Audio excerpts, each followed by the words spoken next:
Depuis plusieurs années, la consigne est ancrée dans la vie quotidienne des Allemands. Les supermarchés ont emménagé des espaces spécifiques pour la consigne de boissons, comme ici à Zweibrücken. Depuis 2003, la consigne s'est élargie à tous les emballages, y compris les bouteilles en plastique et les canettes en aluminium. 2 catégories de recyclage ont été créées, les bouteilles jetables étiquetées avec ce symbole et celles réutilisables étiquetées avec celui-ci. Pour gérer le système de tri, ce supermarché a créé un espace dédié. Les bouteilles réutilisables sont acheminées sur un tapis. Un employé les trie dans des caisses. Elles sont ensuite récupérées par une entreprise, tandis que les bouteilles jetables sont compressées par une machine et recyclées par la suite.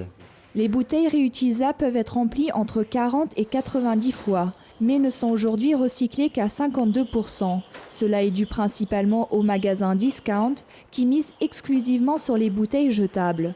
Pour augmenter l'effort de recyclage, le tarif de la consigne a été revu à la hausse, entre 8 et 25 centimes selon le produit. Une bonne chose pour ce consommateur. Quand on a introduit là, ce système, c'est très pratique. On a besoin de personne. On peut rendre tout ça, les bouteilles vides. Sûrement, ça sert aussi de la propreté. Il n'y a plus de dégâts de plastique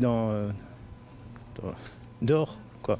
Néanmoins, la consigne a fait naître une nouvelle source de revenus pour une catégorie de la population, les Pfandsammler, ces collecteurs de consignes qui arrondissent leur fin de mois avec le ramassage de bouteilles abandonnées.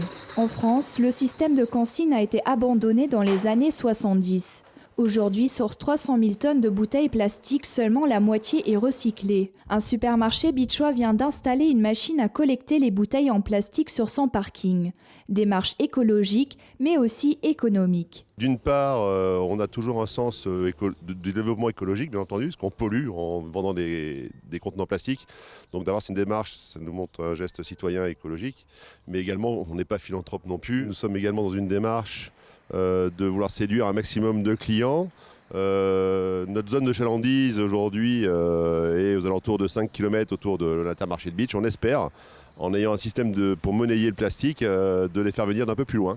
Et donc de gagner de nouveaux clients sur la zone de chalandise de Bitche. Pour chaque bouteille récoltée, le consommateur reçoit un bon d'achat de 2 centimes, valable sous 14 jours auprès du supermarché. 60 000 bouteilles seront absorbées chaque mois par la machine.